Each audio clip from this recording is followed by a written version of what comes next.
जी आए ਨੂੰ प्यारे विद्यार्थियों 9th class the science the book the chapter number 9 force and ਲਾਜ਼ of motion. ਇਸ ਚੈਪਟਰ ਦੇ ਰੀਡਿੰਗ ਐਕਸਪਲੇਨੇਸ਼ਨ ਜਿਹੜੀ ਹੈ ਨੋਟਸ ਪਾਰਟ 1 ਵਿੱਚ ਅਸੀਂ ਕਰਨ ਜਾ ਰਹੇ ਹਾਂ। ਸੋ ਤੁਸੀਂ ਸਾਰੇ ਨੋਟਬੁੱਕ ਅਤੇ ਪੈਨ ਲੈ ਕੇ ਇਹਨਾਂ ਜ਼ਰੂਰੀ ਗੱਲਾਂ ਨੂੰ ਨੋਟ ਕਰ ਲਓ ਤੇ ਵੀਡੀਓ ਨੂੰ ਬੜੇ ਧਿਆਨ ਦੇ ਨਾਲ ਸੁਣੋ ਤੇ ਦੇਖੋ। ਤੇ ਇਹ ਵੀਡੀਓ ਦੇਖ ਕੇ ਫਿਰ ਤੁਹਾਨੂੰ ਜਿਹੜੇ ਕੁਐਸਚਨ ਆਨਸਰਸ ਕਰਨੇ ਨੇ, ਨਿਊਮੈਰੀਕਲਸ ਕਰਨੇ ਨੇ, ਉਹ ਬੜੇ ਆਸਾਨ ਹੋ ਜਾਣਗੇ। ਸੋ ਸ਼ੁਰੂ ਕਰੀਏ। ਸੋ ਪਹਿਲੇ ਫੋਰਸ ਬਾਰੇ ਜਾਣ ਲਈਏ ਕਿ force is defined as a push, ਜਿਹਨੂੰ ਕਹਿੰਦੇ ਆ ਮਣੀ ਧੱਕਾ ਮਾਰਨਾ, ਔਰ ਅ ਪੁੱਲ ਅਰਥਾਤ ਆਪਣੇ ਵੱਲ ਖਿੱਚਣਾ, ਔਨ ਐਨ ਆਬਜੈਕਟ ਕਿਸੇ ਵੀ ਵਸਤੂ ਦੇ ਬਾਰੇ। ਠੀਕ ਹੈ। ਫੋਰਸ ਕਮਸ ਇਨਟੂ ਪਲੇ ਅਰਥਾਤ ਫੋਰਸ ਉਦੋਂ ਹੋਂਦ ਵਿੱਚ ਆਉਂਦਾ ਹੈ when at least two objects interact with each other, ਜਦੋਂ ਘੱਟ ਤੋਂ ਘੱਟ ਦੋ ਵਸਤੂਆਂ ਇੱਕ ਦੂਜੇ ਦੇ ਨਾਲ ਭਿੜਦੀਆਂ ਨੇ ਜਾਂ ਇੱਕ ਦੂਜੇ ਨਾਲ ਸੰਬੰਧ ਜੋੜਦੀਆਂ ਨੇ।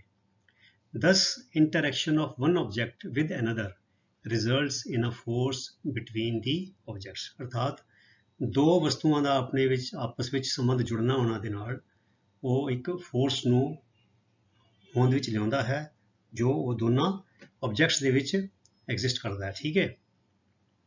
Force is expressed by its strength, ਇਹ ਫੋਰਸ ਕਿੰਨਾ ਸਟਰੋਂਗ ਹੈ ਜਾਂ ਕਿੰਨਾ ਵੀਕ ਹੈ, ਵੀ ਜ਼ੋਰ ਦੀ ਪੁਸ਼ ਕੀਤਾ ਜਾ ਰਿਹਾ, ਜ਼ੋਰ ਦੀ ਪੁੱਲ ਕੀਤਾ ਜਾ ਰਿਹਾ, ਜਾਂ ਮਾੜਾ ਜਿਹਾ ਪੁੱਲ ਕੀਤਾ ਜਾ ਰਿਹਾ, ਮਾੜਾ ਜਿਹਾ ਪੁਸ਼ ਕੀਤਾ ਜਾ ਰਿਹਾ। ਸੋ ਮੈਗਨੀਚਿਊਡ, ਸਟਰੈਂਥ, ਠੀਕ ਹੈ, and the direction in which it acts, ਤੇ ਕਿਹੜੀ ਦਿਸ਼ਾ ਵਿੱਚ ਪੁਸ਼ ਜਾਂ ਪੁੱਲ ਹੈਗਾ, ਇਹ ਦੋਨੋਂ ਗੱਲਾਂ ਜਿਹੜੀਆਂ ਨੇ ਇਹ ਫੋਰਸ ਨੂੰ ਐਕਸਪ੍ਰੈਸ ਕਰਨ ਲਈ ਲੋੜੀਂਦੀਆਂ ਹੁੰਦੀਆਂ ਨੇ, ਕਿ ਉਹਦਾ ਮੈਗਨੀਚਿਊਡ ਵੀ ਤੇ ਉਹਦੀ ਡਾਇਰੈਕਸ਼ਨ ਵੀ। ਚੇਂਜਿੰਗ ਦੀ ਮੈਗਨੀਚਿਊਡ ਔਰ ਦੀ direction of force changes the effect of the force. ਹੁਣ ਇਹ ਲਾਈਨ ਨੂੰ ਤੁਸੀਂ ਚੰਗੀ ਤਰ੍ਹਾਂ ਮੈਮੋਰਾਈਜ਼ ਕਰ ਲਓ। So changing the magnitude or the direction or both will change the effect of the force। ਜੇ ਉਹ ਫੋਰਸ ਦੀ ਸਟਰੈਂਥ ਨੂੰ ਚੇਂਜ ਕਰ ਦਿਓ, ਉਹਦੀ ਡਾਇਰੈਕਸ਼ਨ ਨੂੰ ਚੇਂਜ ਕਰ ਦਿਓ ਜਾਂ ਦੋਨਾਂ ਨੂੰ ਚੇਂਜ ਕਰ ਦਿਓ, ਤੇ ਉਸ ਫੋਰਸ ਦਾ ਜਿਸ ਵਸਤੂ ਤੇ ਉਹ ਐਕਟ ਕਰ ਰਿਹਾ ਉਹ ਤੇ ਕੀ ਅਸਰ ਪੈ ਰਿਹਾ, ਉਹ ਅਸਰ ਵਿੱਚ ਵੀ ਤਬਦੀਲੀ ਆ ਜਾਏਗੀ, ਚੇਂਜ ਆ ਜਾਏਗੀ।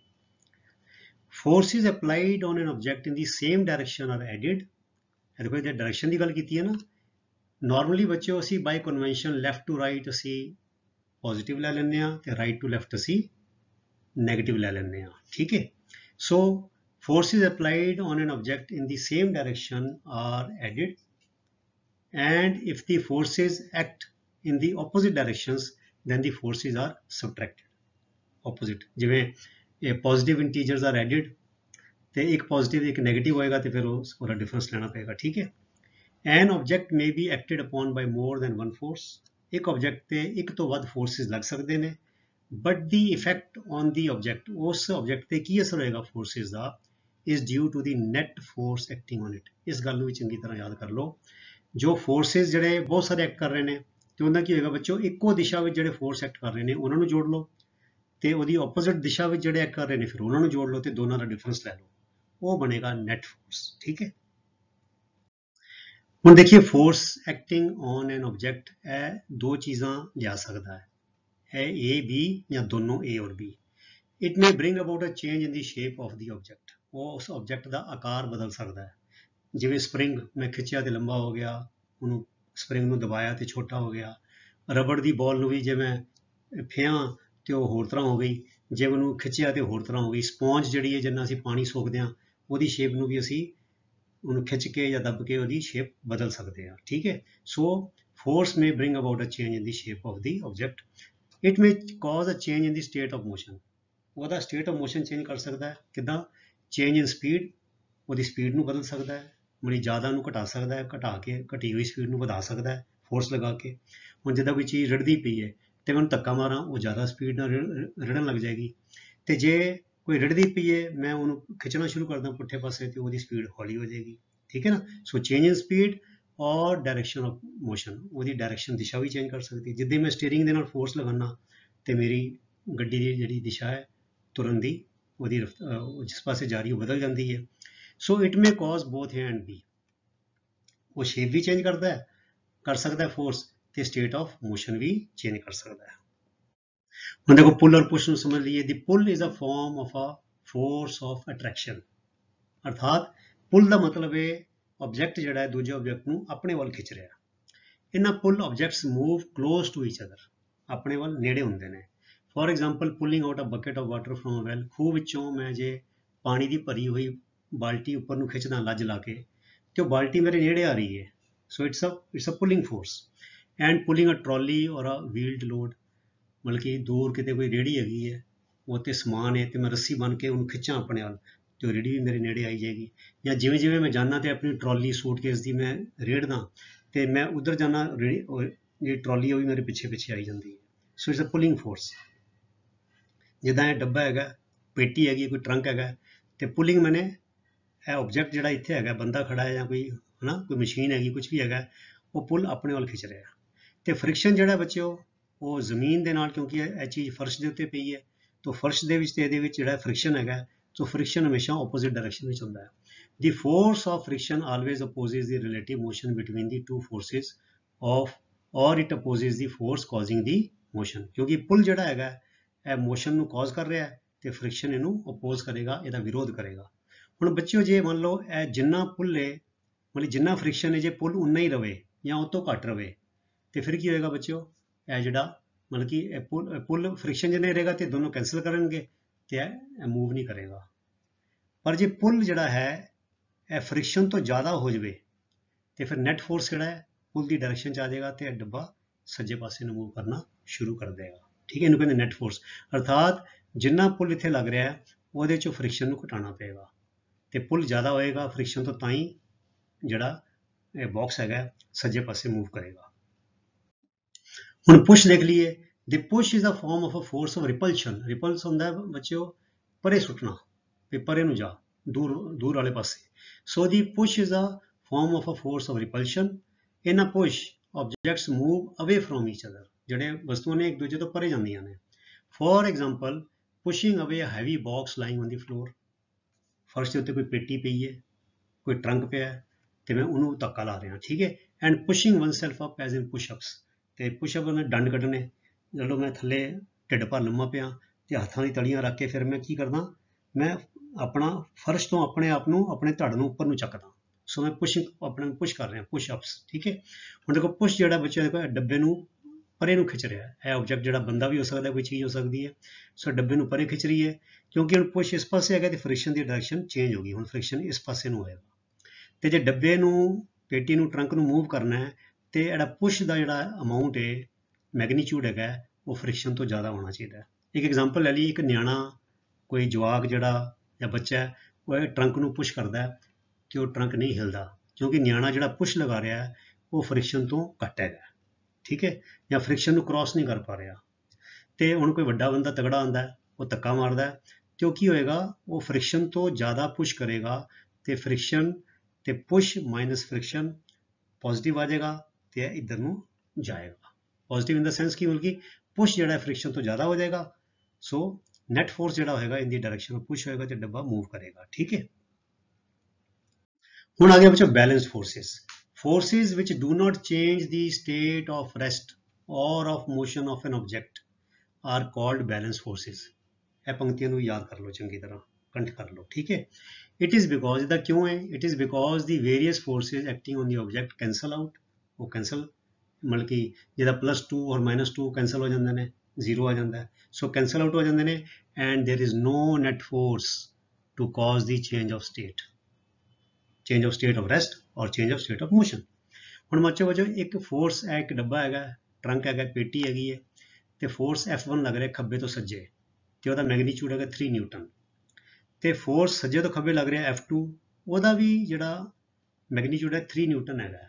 ਪਰ ਇਹ ਨੈਗੇਟਿਵ ਸਾਈਨ ਸਿਰਫ ਇਹ ਦਰਸਾਉਂਦਾ ਹੈ ਕਿ ਇਹ ਸੱਜੇ ਤੋਂ ਖੱਬੇ ਵੇ, ਤੇ ਖੱਬੇ ਤੋਂ ਸੱਜੇ ਵੇ। ਨੈਗੇਟਿਵ ਦਾ ਮਤਲਬ ਇਹ ਨਹੀਂ ਕਿ ਇਹ 0 ਤੋਂ ਘੱਟ ਹੈਗਾ, ਇਹ ਬੱਚੋ ਇੰਟੀਜਰਸ ਵਾਲੀ ਗਿਣਤੀ ਨਹੀਂ ਹੈਗੀ, ਇਹ ਲਾਸ ਜਾਂ ਜਿਹਦਾ ਟੈਂਪਰੇਚਰ ਹੁੰਦਾ ਵੀ -3 ਹੋ ਗਿਆ, ਉਹ ਨਹੀਂ ਹੈਗਾ। ਇੱਥੇ -3 ਦਾ ਮਤਲਬ ਹੈਗਾ ਕਿ ਜਿਹੜੀ ਦਿਸ਼ਾ ਵਿੱਚ ਇਹ ਫੋਰਸ ਲੱਗ ਰਿਹਾ ਹੈ, ਇਹ ਫੋਰਸ ਉਹਦੀ ਬਿਲਕੁਲ 180 ਡਿਗਰੀ ਪੁੱਠੀ ਦਿਸ਼ਾ 'ਚ ਲੱਗ ਰਿਹਾ, ਠੀਕ ਹੈ। ਸੋ ਨੈਟ ਫੋਰਸ ਕਿੱਦਾਂ ਕਰਾਂਗੇ, F1 ਜਮਾ F2, ਨੈਟ ਫੋਰਸ ਵਿੱਚ ਸਾਰੇ ਫੋਰਸਿਸ ਨੂੰ ਜੋੜ ਦਿਓ, ਤੇ ਜਿਹੜੇ ਉਹਦੇ ਸਾਈਨ ਹੈਗੇ ਨੇ, ਇੱਕ ਦਿਸ਼ਾ ਵਾਲੇ ਇੱਕ ਪਾਸੇ ਜੁੜ ਜਾਣਗੇ, ਦੂਜੇ ਦਿਸ਼ਾ ਵਾਲੇ ਦੂਜੇ ਪਾਸੇ ਜੁੜ ਜਾਣਗੇ। ਸੋ F1 3 ਹੈਗਾ, ਤੇ F2 -3 ਹੈਗਾ, ਤੇ ਨੈਟ ਫੋਰਸ ਹੋ ਗਿਆ 0। Hence the block does not move from the state of rest. ਇਹ ਡੱਬਾ ਇੱਥੇ ਹੈਗਾ, ਇਹ ਮੂਵ ਨਹੀਂ ਕਰ ਰਿਹਾ, because there is no net force acting on it, ਠੀਕ ਹੈ। ਹੁਣ ਆ ਗਿਆ ਬੱਚੋ unbalance forces. forces which change the state of rest or of motion of an object are called unbalanced forces. ਜਿਹੜੇ state of rest or change of state of motion ਨੂੰ change ਕਰ ਦੇਣ ਉਹਨਾਂ ਨੂੰ ਕਿਹਾ ਜਾਂਦਾ ਹੈ unbalanced forces. Forces do not cancel out, ਇਹਦੇ ਵਿੱਚ cancel out ਨਹੀਂ ਹੁੰਦੇ, and the object moves in the direction of the greater force. So F1 ਹੈਗਾ ਇੱਥੇ 3 ਨਿਊਟਨ ਤੇ ਇੱਥੇ F2 ਹੈਗਾ 5 ਨਿਊਟਨ. ਅਗੇਨ ਬੱਚਿਓ ਮੈਂ ਫੇਰ ਚੇਤਾ ਕਰਾ ਦਵਾਂ, ਨੈਗੇਟਿਵ ਸਾਈਨ ਦਾ ਮਤਲਬ ਹੈ ਨਹੀਂ ਕਿ 0 ਤੋਂ ਥੱਲੇ ਵੇ, ਨੈਗੇਟਿਵ ਸਾਈਨ ਦਾ ਸਿਰਫ ਇਹ ਮਤਲਬ ਹੈ ਕਿ ਇਹਦੀ ਜੋ ਦਿਸ਼ਾ ਹੈ ਇਸ ਦਿਸ਼ਾ ਦੇ ਬਿਲਕੁਲ 180 ਡਿਗਰੀ ਆਪੋਜ਼ਿਟ ਹੈ. ਇਹ ਖੱਬੇ ਤੋਂ ਸੱਜੇ ਆਮ ਤੌਰ ਤੇ ਅਸੀਂ ਬਾਈ ਕਨਵੈਨਸ਼ਨ ਬਾਈ ਰਿਵਾਜ ਬਾਈ ਕਨਸੈਂਸਸ ਅਸੀਂ F1 ਜਿਹੜਾ ਖੱਬੇ ਤੋਂ ਸੱਜੇ ਜਿਹੜਾ ਸਾਈਨ ਹੈ ਉਹ ਪੋਜ਼ਿਟਿਵ ਲੈਂਦੇ ਆ ਤੇ ਸੱਜੇ ਤੋਂ ਖੱਬੇ ਅਸੀਂ ਨੈਗੇਟਿਵ ਲੈਂਦੇ ਆ. ਜਿੱਥੇ ਨਾ ਪਤਾ ਹੋਵੇ ਸੋ ਅਸੀਂ ਕੋਈ ਵੀ ਇੱਕ ਦਿਸ਼ਾ ਨੂੰ ਅਸੀਂ ਪੋਜ਼ਿਟਿਵ ਲੈ ਸਕਦੇ ਹਾਂ ਤੇ ਬਿਲਕੁਲ ਉਹਦੀ ਆਪੋਜ਼ਿਟ ਦਿਸ਼ਾ ਨੂੰ ਅਸੀਂ ਨੈਗੇਟਿਵ ਲੈ ਸਕਦੇ ਹਾਂ. ਠੀਕ ਹੈ, ਹੁਣ ਬੱਚਿਓ ਦੇਖੋ ਨੈਟ ਫੋਰਸ ਕੀ ਹੋ ਜਾਏਗਾ, F1 ਜਮਾ F2 ਬਰਾਬਰ 3 ਘਟਾ 5 ਬਰਾਬਰ -2. ਇੱਥੇ ਮਾਈਨਸ ਸਿਰਫ ਇਹ ਦਰਸਾਉਂਦਾ ਕਿ ਸੱਜੇ ਤੋਂ ਖੱਬੇ. So hence the block moves under the influence ਮੈਨੇ ਅਸਰ of 2 newton force from right to left. ਇਸ ਕਰਕੇ ਡੱਬਾ ਜਿਹੜਾ ਹੈ 2 ਨਿਊਟਨ ਫੋਰਸ ਦੇ ਅਸਰ ਹੇਠ ਸੱਜੇ ਤੋਂ ਖੱਬੇ ਮੂਵ ਕਰਦਾ ਹੈ, ਹਿਲ ਜਾਂਦਾ ਹੈ, ਕਿਉਂਕਿ ਉਹ ਨੈਟ ਫੋਰਸ ਜਿਹੜਾ ਹੈ ਉਹ 0 ਨਹੀਂ ਹੈਗਾ. ਠੀਕ ਹੈ, ਸੋ ਇਹ ਦੋਨੋਂ ਅਨਬੈਲੈਂਸਡ ਫੋਰਸ ਨੇ. ਅਨਬੈਲੈਂਸ ਬਿਕੋਜ਼ ਕਿਉਂਕਿ ਉਹਨਾਂ ਨੇ ਆਪਣੇ ਆਪ ਨੂੰ ਇੱਕ ਦੂਜੇ ਨਾਲ ਬੈਲੈਂਸ ਨਹੀਂ ਕੀਤਾ, ਕੈਂਸਲ ਆਊਟ ਨਹੀਂ ਕੀਤਾ.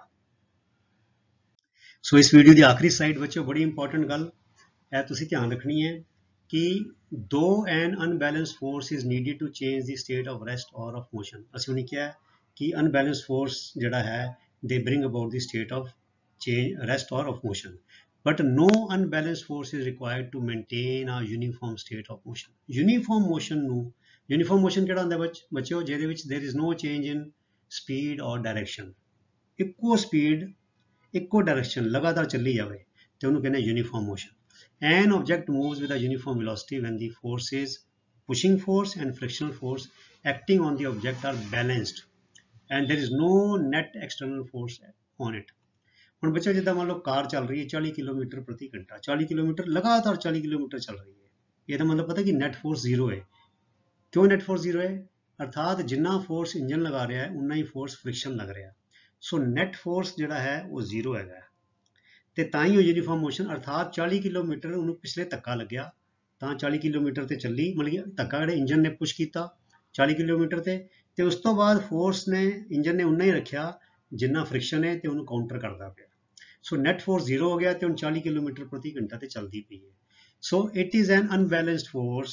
If an unbalanced force is applied on the object there will be change in either in speed or in the direction of motion. ਅਗਰ ਉਹ ਅਨਬੈਲੈਂਸਡ ਫੋਰਸ ਹੋਏਗਾ ਤੇ ਜਾਂ ਸਪੀਡ ਵੱਧ ਜਾਏਗੀ ਜਾਂ ਘਟ ਜਾਏਗੀ ਜਾਂ ਦਿਸ਼ਾ ਚੇਂਜ ਹੋ ਜਾਏਗੀ. ਠੀਕ ਹੈ, ਦਸ ਟੂ ਐਕਸਲਰੇਟ ਹੁੰਦਾ ਸਪੀਡ ਨੂੰ ਵਧਾਉਣਾ, ਔਰ ਟੂ ਡੈਸਲਰੇਟ ਹੁੰਦਾ ਸਪੀਡ ਨੂੰ ਘਟਾਉਣਾ.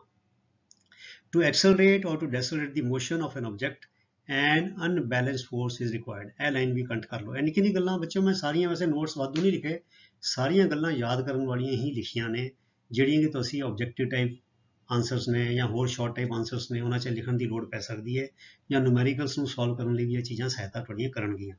ਸੋ ਇਹ ਗੱਲ ਖਿਆਲ ਰੱਖਣਾ ਕਿ to accelerate or to decelerate the motion an unbalanced force is required because to accelerate or decelerate ਕੀ ਹੈ ਬੱਚਿਓ, it is the change in the state of motion. ठीक है ना. So and that change would continue as long as the unbalanced force is applied. वो जो change हैगी है, change in direction or speed, वो तब तक ही रहेगी जब तक unbalanced force apply किया जा रहा है. However, if this force is removed completely, अगर force हट जाए unbalanced force, then the object would continue to move with the velocity it has acquired till then. So last ਵਿੱਚ ਜਿਹੜੀ velocity ਉਹਨੇ acquire ਕੀਤੀ ਸੀ ਉੱਤੇ move ਕਰਦਾ ਰਹੇਗਾ. ਤੁਸੀਂ ਕਹੋਗੇ ਸਰ ਇਸ ਤਰ੍ਹਾਂ ਤੇ ਹੈ ਨਹੀਂ. ਉਹ ਬੱਚਿਓ ਇਸ ਤਰ੍ਹਾਂ ਹੈ ਬਿਕੋਜ਼ ਇਹ ਆਈਡੀਅਲ ਸਿਚੁਏਸ਼ਨ ਹੈ, ਥਿਓਰੀਟੀਕਲ ਸਿਚੁਏਸ਼ਨ ਹੈ, ਕਿਉਂਕਿ ਜਿਹੜੀ ਰੋਜ਼ਮਰਾ ਦੀ ਜ਼ਿੰਦਗੀ 'ਚ ਹਮੇਸ਼ਾ ਫ੍ਰਿਕਸ਼ਨ ਹੁੰਦਾ ਹੈ. ਸੋ ਜਦੋਂ ਗੱਡੀਆਂ ਚੱਲਦੀਆਂ ਤੇ ਉਹ ਫੋਰਸ ਤੇ ਲੱਗਦਾ ਹੀ ਹੈ, ਫੋਰਸ 0 ਹੁੰਦਾ ਹੀ ਨਹੀਂ. ਪਰ ਇੱਕ ਵਾਰ ਅਗਰ ਜਿੱਥੇ 0 ਫ੍ਰਿਕਸ਼ਨ ਹੈ ਤੇ ਉਹਨੂੰ ਹਲਕਾ ਜਿਹਾ ਉਹਨੂੰ ਪੁਸ਼ ਕਰ ਦਿਓ ਤੇ ਫਿਰ ਉਹ ਕੀ ਉਸੇ ਸਪੀਡ ਤੇ ਬਹੁਤ ਦੇਰ ਤੱਕ ਉਸ ਸਪੀਡ ਤੇ ਲਗਾਤਾਰ ਚੱਲੀ ਜਾਏਗੀ. ਇਹ ਜਿਹੜੇ ਸਾਡੇ ਪਲੈਨਟਸ ਹੈਗੇ ਨੇ ਇਸੇ ਕਰਕੇ ਤੇ ਇੱਦਾਂ ਘੁੰਮ ਰਹੇ ਨੇ ਹਮੇਸ਼ਾ. ਠੀਕ ਹੈ ਨਾ. ਸੋ ਇਹ ਜਿਹੜੀ ਚੀਜ਼ ਹੈ ਬੱਚਿਓ, ਇਹ ਅਗਰ ਮਤਲਬ ਕਿ ਯੂਨੀਫਾਰਮ ਮੋਸ਼ਨ ਨੂੰ ਮੇਨਟੇਨ ਕਰਨ ਲਈ no unbalanced force is needed. ਬਸ ਇਹ ਯਾਦ ਰੱਖਣਾ ਹੈ. ਮਤਲਬ ਟੂ ਮੇਨਟੇਨ ਆ uniform state of motion no unbalanced force is required. Forces ਉੱਤੇ ਹੁੰਦੇ ਨੇ ਪਰ ਉਹ ਨੈਟ ਫੋਰਸ ਜਿਹੜਾ ਹੈ ਉਹ ਕੋਈ ਨਹੀਂ ਹੁੰਦਾ, ਅਰਥਾਤ ਅਨਬੈਲੈਂਸ ਫੋਰਸ ਕੋਈ ਨਹੀਂ ਹੁੰਦੀ। ਠੀਕ ਹੈ, ਸੋ ਇਹ ਗੱਲ ਨੂੰ ਸਮਝਣਾ ਬੜਾ ਜ਼ਰੂਰੀ ਹੈ।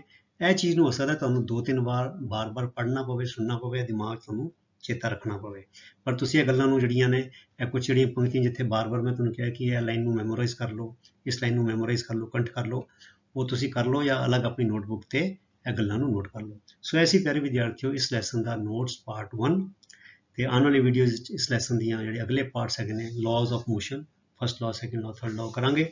ਸੋ ਤੁਸੀਂ ਇਸੇ ਤਰ੍ਹਾਂ ਨੇਮ ਨਾਲ, ਉਤਸ਼ਾਹ ਨਾਲ ਆਪਣੀ ਪੜ੍ਹਾਈ ਕਰੀ ਚਲੋ ਤੇ ਅਗਲੇ ਵੀਡੀਓ ਤੱਕ ਲਈ ਗੁੱਡ ਬਾਏ। ਤੁਹਾਡਾ ਸਾਰਿਆਂ ਦਾ ਬਹੁਤ ਬਹੁਤ ਧੰਨਵਾਦ। ਰੱਬ ਰਾਖਾ। Thank you very much.